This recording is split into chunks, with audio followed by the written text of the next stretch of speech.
tumiba ng saging mga ka-nature. Sabi ay para daw sa ibon. Hindi ka pwedeng kasalo ako.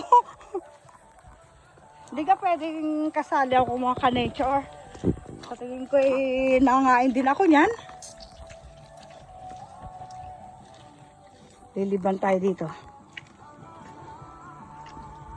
Okay, ito po na. Baka tayo mahulog.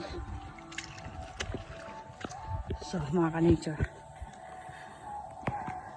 Dito. Wala pa. Aba, ay paintay ako.